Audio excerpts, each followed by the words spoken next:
कुछ तो ऐसे लोग होते हैं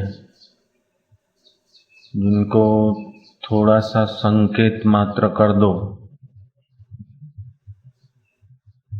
वो बात को पकड़ लेते हैं और ऐसा अमृत पा लेते हैं।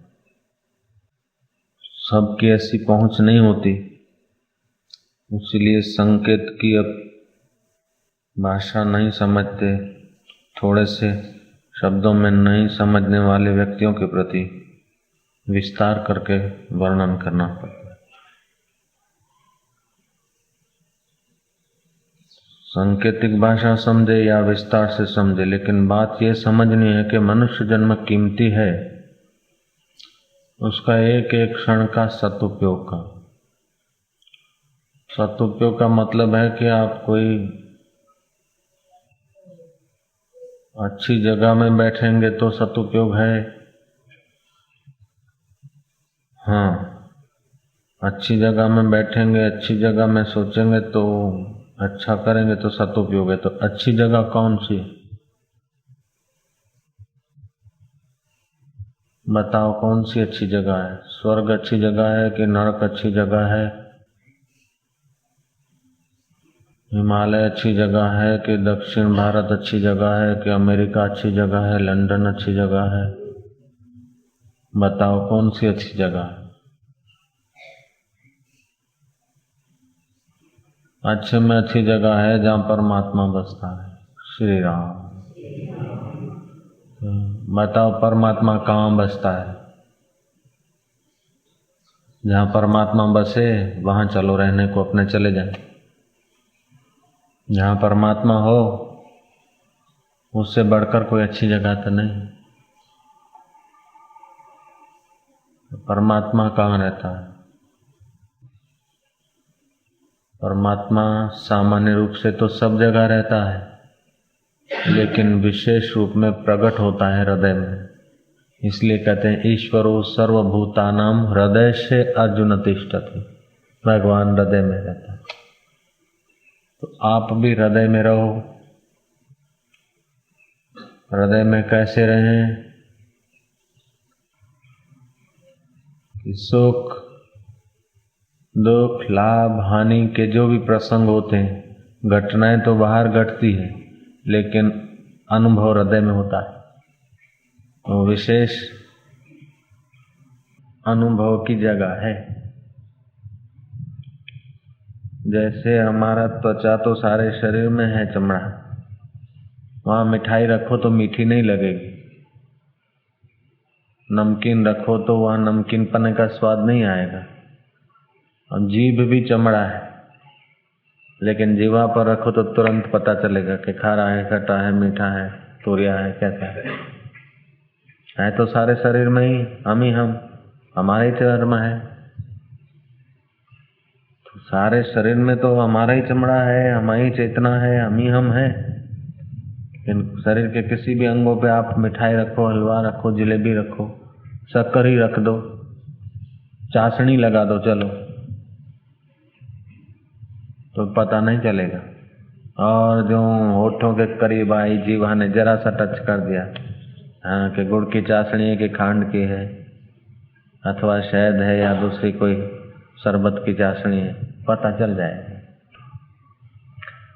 ऐसे ही आप अगर हृदय में रहते हैं तो आपको पता चल जाएगा कि विषयों का सुख है, कल्पनाओं का सुख है, कामनाओं का सुख है, भावनाओं का सुख है कि भगवान का सुख है, जल्दी पता चले। श्री राम।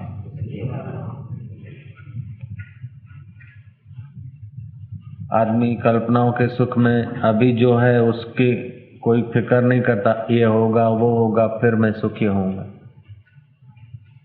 ऐसे कल्पनाओं के जाल में फंस जाते हैं, कई विषयों के जाल में फंसे रहते हैं, पशु जैसा जीवन होता है।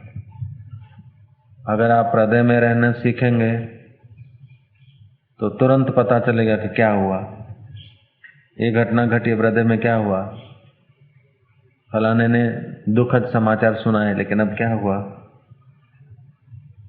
दुख आ गया कोई हरकत नहीं, लेकिन दुख को देखने का अटकल आ गई, दुख से अलग हो। विषय का सुख आ गया कोई हरकत नहीं, लेकिन विषय के सुख को देखने की अटकल आ गई, विषय के सुख से पृथक। और जो आदमी पृथक होकर उस देखता है या उसका उपयोग करता है वो ठीक से कर सकता है। तो संसार से भी पृथक होकर, संसार से पृथक होकर कहाँ रहेंगे, कहाँ जाएंगे? जहाँ जाओ शरीर है वहां तो संसार होगा ही। पृथ्वी होगी, सूर्य के किरण होंगे, पानी लेना पड़ेगा, घर छोड़ के झोपड़ा, झोपड़ा छोड़कर और कोई गुफा। पवित्र देश में मन जरा पवित्र होता है, बात सही है। एकांत देश में भगवत प्राप्ति में सुविधा होती है, बात सही है। लेकिन एकांत देश एक तो बाह्य एकांत होता है, दूसरा सब विचारों का एक में ही अंत कर दे, वो हृदय में साक्षी स्वरूप में, वो बढ़िया एकांत है।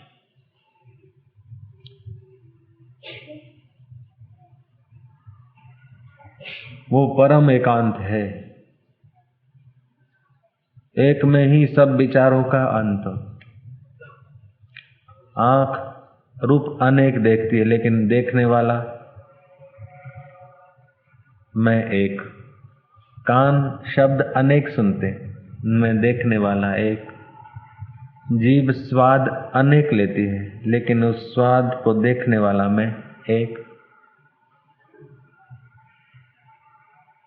धारणा गंध अनेक प्रकार की लेती है, लेकिन गंध का दृष्टा मैं एक। अच्छी गंध आई उसको भी मैं देखता हूँ, मध्यम आई उसको भी देखता हूँ, और एकदम दूषित आई जो चित्त खिन्न हो गया, मन को अच्छी नहीं लगी, तो मन को अच्छी नहीं लगी उसको भी मैं देखने वाला एक।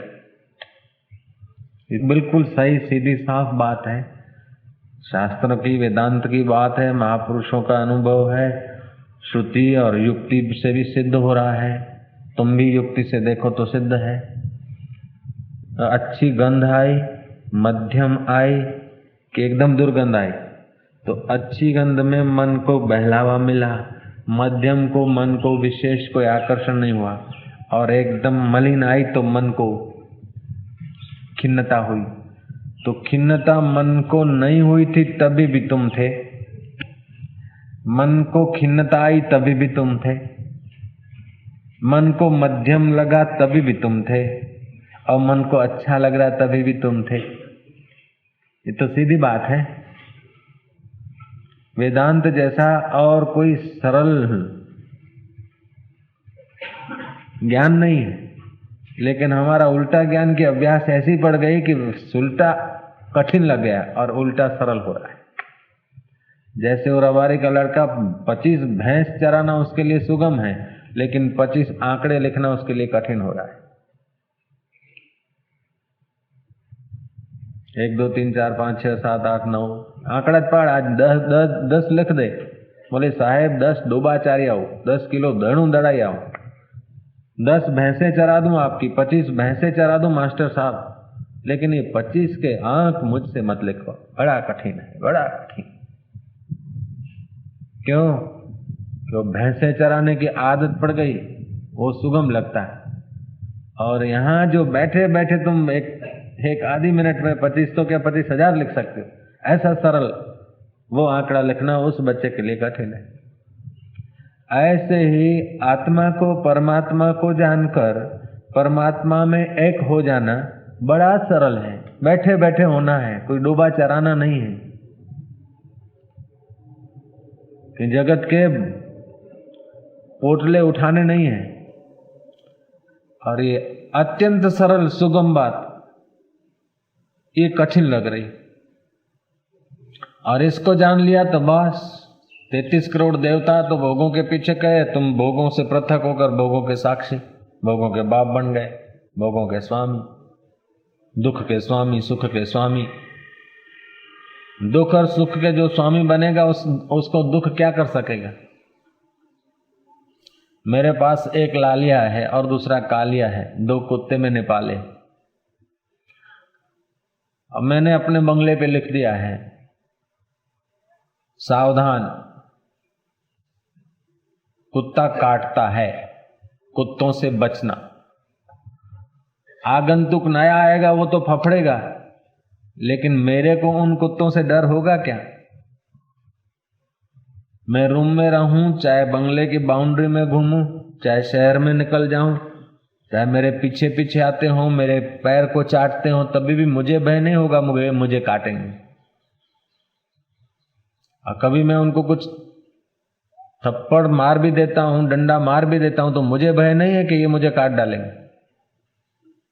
कभी वो सोए हैं तो मैं उनको छेड़ देता हूं, चुपचाप सोए हैं और मैं उनको छेड़ देता हूं, सुबह धक्का दे देता हूं, तो क्या मुझे काट देंगे? नहीं। क्यों मेरे कुत्ते पाले हुए हैं, वो मेरे अधीन हैं, मैं उनका स्वामी हूं, ठीक है ना? ऐसे ही लालिया और कालिया, लालिया तो है सुख और कालिया है दुख। जयराम जी की ये लालिया और कालिया को आप उनसे मिल नहीं जाओ, उनको अपने अधिकार में रखो, उनके स्वामी बन जाओ। फिर उनको कभी छेड़ भी दोगे तो उनकी हिम्मत नहीं कि आपको काटे। कभी जीवन में सुख को छेड़ दोगे तो सुख की हिम्मत नहीं कि आपको आसक्ति में डाल दे। कभी जीवन में जानबूझ के दुख को भी छेड़ दोगे कि बापू दुख को छेड़ देंगे। हाँ, ज्ञानवान तो ऐसा करते कि कुछ दुख आ जाए, जानबूझ के ऐसा करते हैं। लो, अपन लोग तो दुख से भागते हैं, ज्ञानी तो दुखों की गलियों में घूमते हैं कि आ जाए जरा, बहुत दिन हो गए, जरा लड्डू खाते खाते जरा उबान हो गई, फुलवड़ी आ जाओ। मिठाई खाते खाते उब गए, जरा दाल मोठ आ जाओ। मीठा खाते खाते उबान होती है तो क्यों तीखा नहीं खाते? ऐसे कभी कभी ज्ञानवान बोले वाह वाह जय जय, सब बाप जी, गुरु जी, भगवान, प्रभु जी तो कर रहे हैं, लेकिन चलो ऐसी जगह जाओ जहां हुड़दूत करे, देखे जरा। एक फकीर लखनऊ की बाजार में चूड़ियां बड़ी प्रसिद्ध, लखनऊ की बाजार में जहां चूड़ियां बिकती थी वहां पहुंच जाता था, और वो दुकान के अंदर घुस के चूड़ियां तो चूड़ियां ही है, जरा एक झापट इधर मारी एक उधर मारी तो चूड़ियों का चूरा। फिर दुकानदार उनको बराबर सुनाते थे, कोई कोई तो पिटाई भी कर देते। 6 महीना 12 महीना होता तो एक वो अपने सत्संगियों से खिसक के उधर पहुंच जाते। एक बार लखनऊ की बाजार में कोई सत्संगी था, बोले ये तो वो गुरु महाराज है। बोले गुरु महाराज हमारे प्रभु जी हैं, ये तुम क्या कर रहे हो? क्या? बोले प्रभु जी क्या हमारी चूड़ियां तोड़ डाली। बोले बाप जी आप ये क्यों करते? क्या बहुत दिन वाह वाह वाह वाह करते, जरा वो लालिया लालिया कालिया के पास आ जाता हूं, कभी कभी कभी कालिया को छेड़ देता हूं। हम लोग तो डरते हैं कोई तुकार न कर दे, कोई अपमान न कर दे।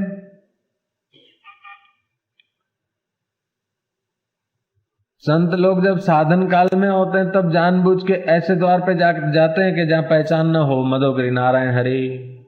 अब आश्रम में था, घर में था, वो सब छोड़ छाड़ के निकल पड़े। अच्छे लोग थे, सत्संगी थे, जो पलकें बिछा के बैठे हैं, उधर नहीं गए, लेकिन जहां पहचानते नहीं उधर जाके खड़े हो गए, नारायण हरि। माई बोलती मुँह आटा कट्टा लाल बुम जैसा है, अभी पहली रोटी डाली आके टपक गया है, हल हल मुआल। उस माई को पता नहीं कि ये भी बापा सिंधी है, सिंधी भाषा जानते हैं। पापा ने मन में सोचा कि एक आधी टुकड़ी दे देती तो क्या पता क्या हो जाता तेरा। फिर मनीराम को कहा क्यों, क्या हाल है बाप जी? कहने वाले में भी तू है और सुनने वाले में तू है, एक है कि दो, सच बता। मनीराम ने कहा मेरे स्वामी एक ही है नाथ, एक ही। अच्छा तो अब तेरे को भीख नहीं मंगाऊंगा। तो अगर ये युक्ति आ गई, पवित्र जगह पे रहने की युक्ति आ गई ना, तो आप स्वामी बन जाते। उड़िया बाबा, आनंदमयी माँ, हरि बाबा, ये तीनों मित्र संत थे, साथ में रहते थे वर्षों तक साथ में रहे वृंदावन। उड़िया बाबा के शिष्य थे अखनाना। वो बंबई से बैठे गाड़ी में वृंदावन के लिए। टिकट तो थी फर्स्ट क्लास की, लेकिन जानबूझ के पहले थर्ड क्लास था, थर्ड क्लास सेकंड क्लास, तो थर्ड क्लास में जाके बैठे। देखें थर्ड क्लास में धक्का मुक्की होगा, जरा बाबाओं के लिए सब लोगों को तो आदर होता नहीं, मान अपमान होगा। देखें अपमान के समय दुख होता है कि नहीं। तो बैठे और थर्ड क्लास में तो भीड़ भाड़ धक्का मुक्की, और ये मोटे एक माई ने कहा एक तो जगह नहीं और ये बाबा घुस गया मोटा दूसरे ने कुछ कहा। यात्रा करते करते बहुत कुछ प्रसाद उनको मिला, शाब्दिक बहुत सारा प्रसाद मिला। हट जाओ ऐसा वैसा, जरा भीड़ भाड़ होती ना थर्ड क्लास में, और फिर थर्ड क्लास माइंड के लोग भी बहुत होते हैं। आके गुरुजी को कहा कि गुरुजी ऐसा तो मैं जानता हूं कि मैं आत्मा हूं, ब्रह्म हूं, अजन्मा हूं, साक्षी हूं, चैतन्य हूं, लेकिन दुख के समय दुख क्यों होता है।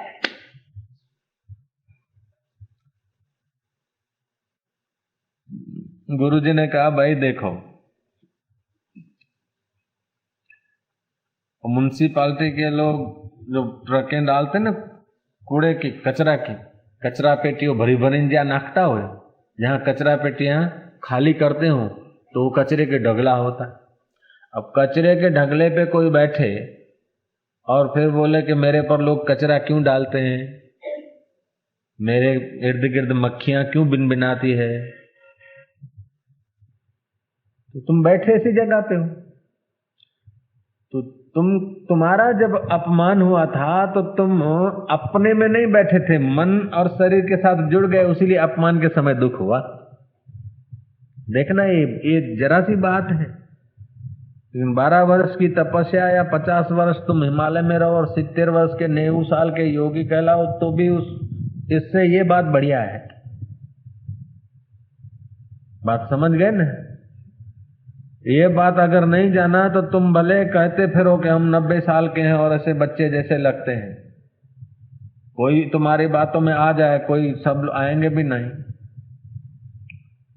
श्री राम।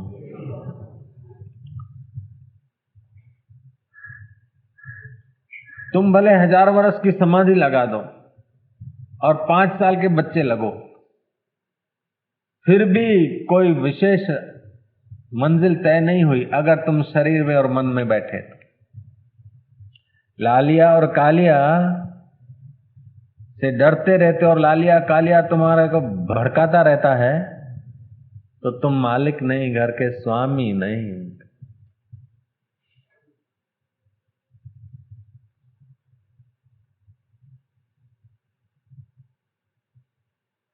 तो तुम जब गाड़ी में बैठे थे उस वक्त अपमान हुआ तो तुम समझ रहे मेरा अपमान हो रहा, लोगों को तुम थोड़े दिख रहे थे, लोगों को ये देह दिख रहा था, चंडाल का झोपड़ा, हाड़, मांस, चर्म, रुधिर, वात, पित्त, कफ, थूक, नींद, यही तो था और क्या था। लोगों को ये दिख रहा था और अपमान किया तो इसका क्या, और तुम समझ बैठे मेरा हुआ। क्यों कि तुम मन से परे होकर हृदय में नहीं बैठे, तुम शरीर में बैठे थे। जय जय। जब शरीर में बैठोगे तो चाहे तुम सन्यासी हो जाओ, चाहे तपस्वी दिखो, चाहे योगेश्वर दिखो, चाहे परमेश्वर दिखो लोगों की नजर से, लेकिन शरीर में अगर बैठे हो तो महाराज तन धरिया कोई न सुखिया देखा, जो देखा सो दुखिया रे। इस शरीर को मैं मान के अगर तुम जिए तो 1000 उपाय करके आए हो, लाखों जन्म में करोड़ों उपाय करते आए हो, और अभी और करते चले जाएंगे, दुखों से जान नहीं छूटेगी। कभी न छूटे पिंड दुखों से जिसे ब्रह्म का ज्ञान नहीं। और है बड़ा आसान, कठिन नहीं है। 10 या 25 के आंकड़े कठिन है क्या, लेकिन वो बरवाड़ का मूर्ख लड़के के लिए सरल है। नहीं।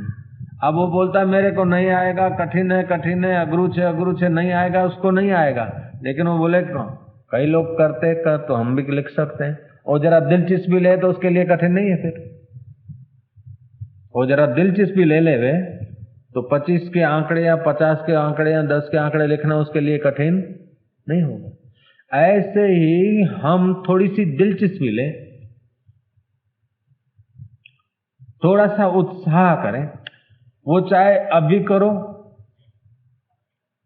1 महीने के बाद करो, 1 साल के बाद करो, 1 जन्म के बाद करो, 1 युग के बाद करो, करोड़ों युग के बाद करो, लेकिन ये काम तुमको करना पड़ेगा। दूसरा कोई उपाय नहीं दुखों से छूटने का। राज्य मिल जाए तो दुख से छूटेंगे, पत्नी मिल जाए तो दुख से छूटेंगे, पति मिल जाए तो दुख से छूटेंगे, छोकरा मिल जाए तो दुख से छूटेंगे, धन मिल जाए तो दुख से छूटेंगे। अच्छा, मर जाए तो दुख से छूटेंगे? नहीं, मरने के बाद भी दुखों से आदमी नहीं छूटता। या तो स्वर्ग जाएगा या तो नरक जाएगा।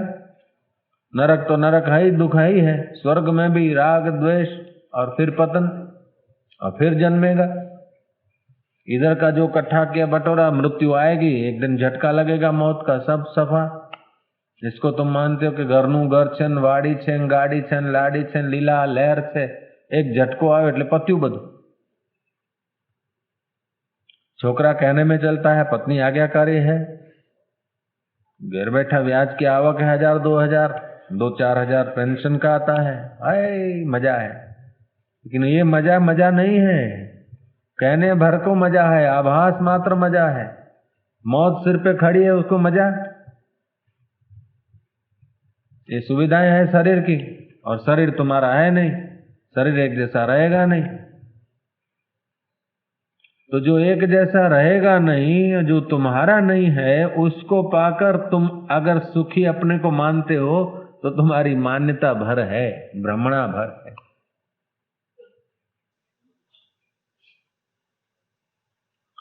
सुखी मानना भी भ्रमणा है, मान्यता है, और अपने को दुखी मानना भी भ्रमणा है।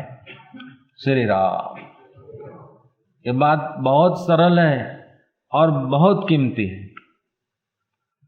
जो चीज जितनी कीमती होती है वो उतनी सहज में होती है। जीवन में शराब कोई जरूरी नहीं है, महंगा है। अब पानी बहुत कीमती है जीवन के लिए, एकदम फ्री। अन्न का आवश्यकता है, लेकिन अन्न से अधिक पृथ्वी की आवश्यकता है। जीवन में अन्न की जरूरत है, लेकिन अन्न से ज्यादा पृथ्वी की जरूरत है। पृथ्वी न होगी तो अन्न कैसे होगा और हम रहेंगे कैसे? तो अन्न की अपेक्षा पृथ्वी ज्यादा है, पृथ्वी ज्यादा है। अन्न के लिए तो पैसे खर्चने पड़ते और पृथ्वी पे चलने के लिए पैसे नहीं खर्चने पड़ते। चाहे हजारों मील चलो, उसका उपयोग करो चलने में, बैठने में।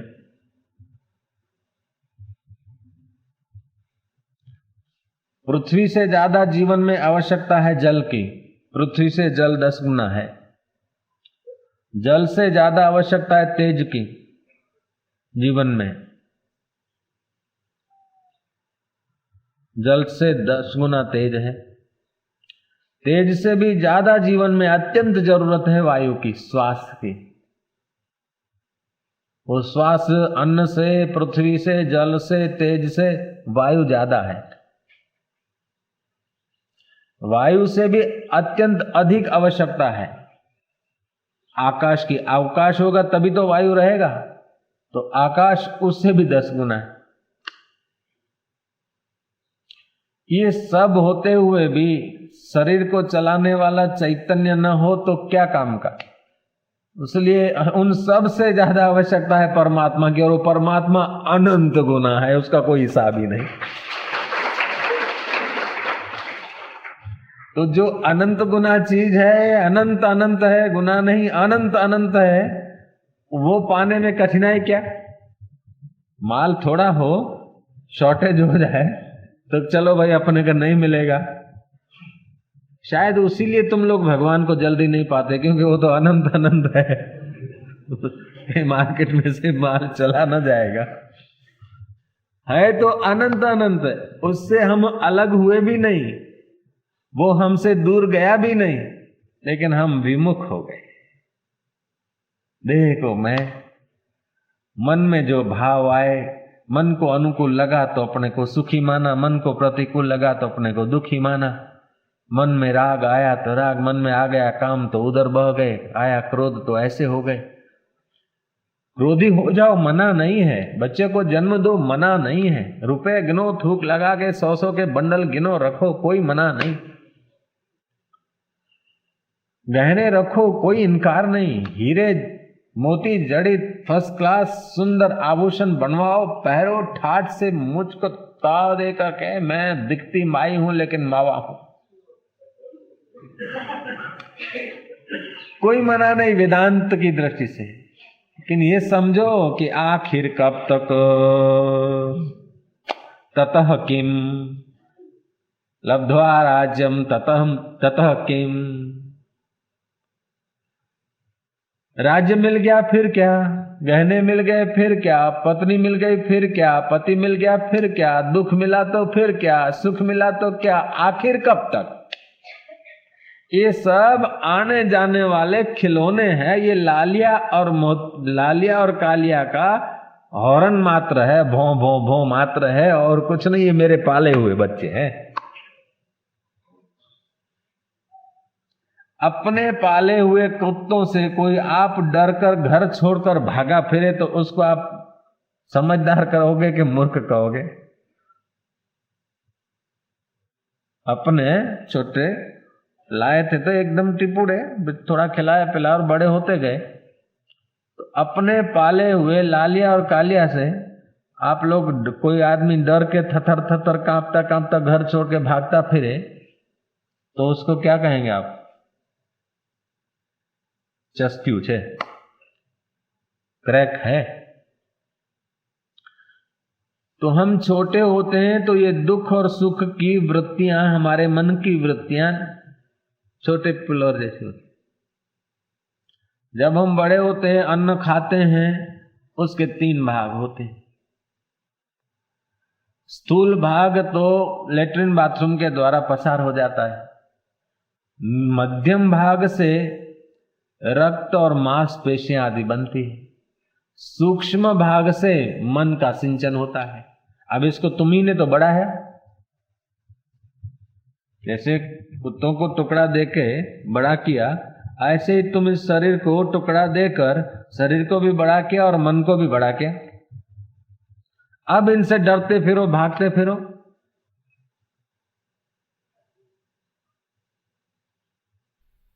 ये समझदारी की बात है क्या? ये चतुराई है क्या? जरा सा दुख आया घबरा गए, जरा सा सुख आया उसके पीछे भागते फिरे। उनको सबको आने दो, पसार होने दो। उनके साथ अपने को चिपकाओ मत। हम लोग अपने को चिपका देते हैं, उसीलिए अत्यंत सुलभ जो परमात्मा शांति है वो कठिन हो गई।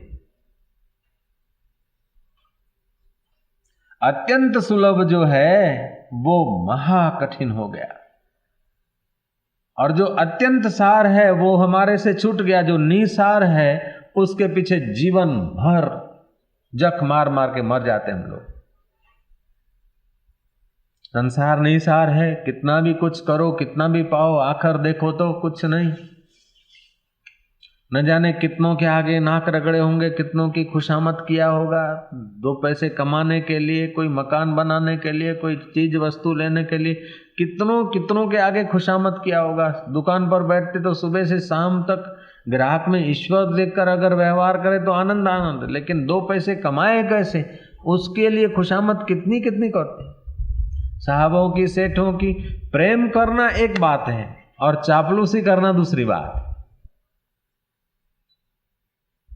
तो ये विषयों की इच्छा हमसे चापलूसी कराती है, और परमात्मा का ज्ञान है वो हमारे द्वारा प्रेम प्रकट करा देता है।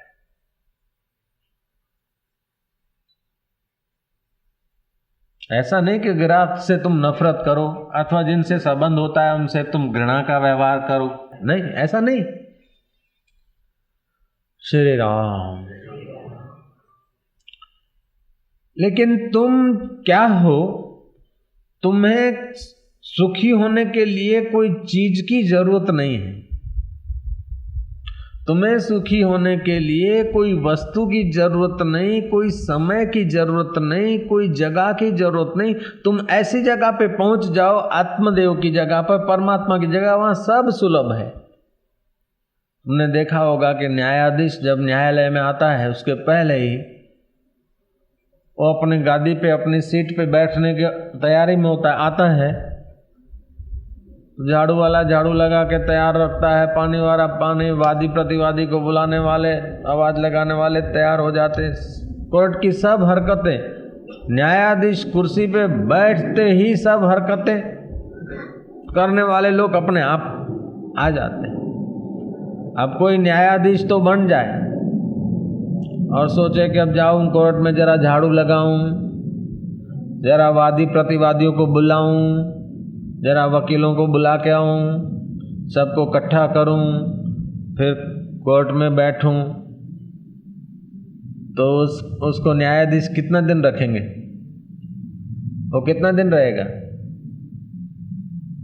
तो अपनी गद्दी छोड़कर, अपनी सीट छोड़कर अगर वो झाड़ू लगाने लग जाता है, पानी भरने लग जाता है, वादी प्रतिवादियों को ढूंढता है, बुलाने लग जाता है कि चलो भाई चलो चलो, मैं न्याय करता हूं, मैं कोर्ट खोलता हूं, आओ चलो, नहीं। न्यायाधीश का अपनी महिमा भरी सीट पर आ जाना पर्याप्त हो जाता है। ऐसे ही तुम न्यायाधीश हो। शरीर के साथ अन्याय न करो, दूसरों के शरीर के साथ अन्याय न करो। यथा योग्य जो शरीर, जो अंग काम आते उनको ठीक ठीक जजमेंट दो, लेकिन तुम अपनी सीट पे बैठो, अपने मय में बैठो, ठीक है ना? अपने मय में बैठे, अपने साक्षित्व में बैठे, तो बाकी का जो व्यवहार है ठीक से होगा। बिल्कुल पटावाला को पटावाला की योग्यता से पगार मिलेगा, कारकुन को कारकुन की योग्यता से। सचिव ने कुछ अर्जी किया है तो सचिव को सचिव के हिसाब से उसको सजा मिलेगी, यहाँ प्रमोशन मिलेगा। असील को अपने ढंग से, सरकार का केस है तो सरकार को भी अपने ढंग से मिल जाएगा न्याय। अन्याय किया तो अपने ढंग से डांट मिल जाएगा या ऑर्डर मिल जाएगा। जज ठीक से, चीफ जस्टिस व्यक्ति अपनी कुर्सी पर ठीक से बैठे हैं तो बाकी का काम ठीक हो जाता। अगर वो अपनी कुर्सी पे नहीं है और कहीं खुशामत में आ गए और गिगड़ गिगड़ में आ गए तो फिर वो न्याय नहीं कर पाएंगे, अन्याय कर लेंगे। ऐसे ही तुम अपने आप में ठीक से आके बैठ जाओ तो तुम अपने शरीर से भी अन्याय नहीं करोगे, मन से भी अन्याय नहीं करोगे। तो स्वामी जी हम शरीर से तो अन्याय नहीं करते, इसको खूब खिलाते हैं, खूब, अरे भाई खूब खिलाते हैं, यही तो अन्याय है जयराम जी की। उसीलिए तो बीमार हो रहा है, अन्याय करते हो तभी तो बीमार है। न इसको खूब खिलाओ न एकदम भूखा रखो, न्याय करो इससे बेचारे से।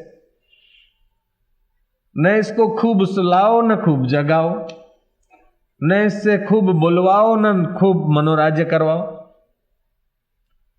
ये तंदुरुस्त रहे, मन प्रसन्न रहे और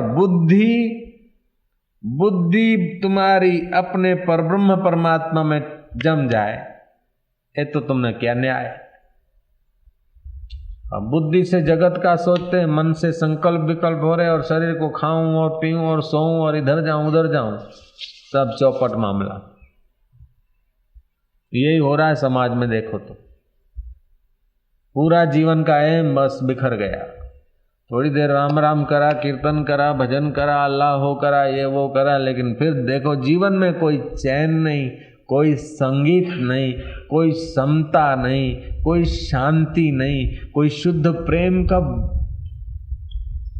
कहीं से कोई तार छिड़ जाता नहीं। अब सब लगे हैं सुख के लिए, अब देखो तो सब दुखी के दुखी।